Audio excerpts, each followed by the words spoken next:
আসসালামু আলাইকুম। চলে এসেছি নতুন একটি রেসিপি নিয়ে। আর সামনে ঈদ স্পেশাল। বাসাতে যদি এরকম একটা রেসিপি বানান তাহলে মেহমান কিংবা বাসার সবাইকে মন জয় করে নিতে পারবেন।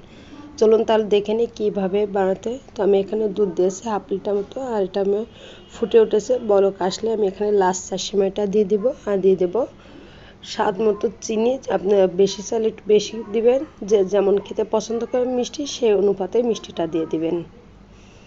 তো এইভাবে নেড়ে ছেড়ে নিয়ে নিতে হবে। আর এখানে দিয়ে দেবো স্বাদ অনুযায়ী লবণ, আর এখানে দিয়ে দেবো গুঁড়া দুধ। তো গুঁড়া দুধটা অবশ্যই দিতে হবে। গুঁড়া দুধটা দিয়ে ভালোভাবে মিশিয়ে নিব। তো একটু শক্ত হওয়া পর্যন্ত এভাবে নেড়ে ছেড়ে নিতে হবে। আর এটা কিন্তু লো আঁচে নিতে হবে, নাহলে কিন্তু এটা লেগে যাবে।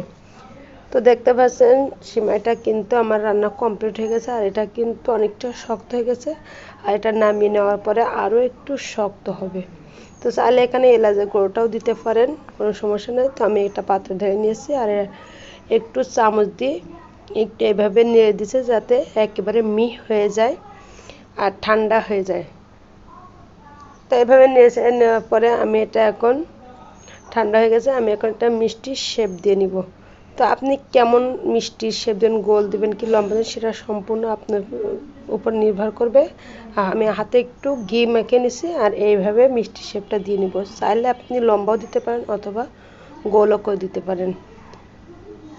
তো আমি দুটাই দিয়ে দিয়েছি। তো আমি দুটাই দিয়েছি, আমার দুটাই খুবই ভালো লাগে, খুবই পছন্দ। আর মিষ্টি তো বাসায় সবাই পছন্দ করে। আর এখান দিয়ে দিয়েছি একটু লাচ্ছা সেমাই আর গুঁড়া দুধ। আমি দুটো একসাথে মিশিয়ে নেব, নিয়ে মিষ্টির সাথে এটা মাখিয়ে দেবো যাতে আরও একটু বেশি টেস্টি হয়, খেতে বেশি ভালো লাগে।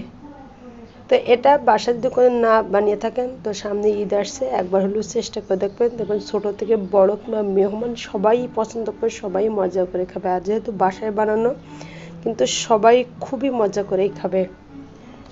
আর বাসায় যে কোনো জিনিস বানালে কিন্তু অনেক টেস্টি হয়, অনেক সুস্বাদু হয়, আর এটা সবাই পছন্দ করে। তো যারা বানিয়েছেন তারা তো জানেন কতটা টেস্ট, আর যারা বানাননি তারা বাসায় একবার হলেও চেষ্টা করে দেখবেন। আর ভিডিওটি প্রথম থেকে শেষ পর্যন্ত দেখবেন। ভিডিও ভালো লাগলে অবশ্যই সাবস্ক্রাইব করবেন, আর কেমন হয়েছে পাশে কমেন্টস করে জানাবেন। আর পাশে থাকা বেল বাটনে অন করে রাখবেন যাতে পরবর্তী ভিডিও সবার আগে আপনার কাছে পৌঁছে যায়।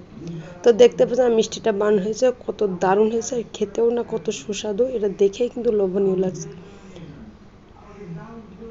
আমার সবগুলো মিষ্টি বানানো হয়ে গেছে। তো দেখতে পাচ্ছেন মনে হচ্ছে বাজার থেকে কিনে আনা মিষ্টি, কিন্তু এটা কিন্তু আমি বাসাতে বানানো, বাজার থেকে কিনে আনা। এটা কিন্তু খেতে খুবই সুস্বাদু, খুবই সুস্বাদু। তো এতক্ষণ আমার সাথে থাকার জন্য সবাইকে অসংখ্য ধন্যবাদ। সবাই ভালো থাকবেন, আবার দেখা হবে। আল্লাহ হাফেজ।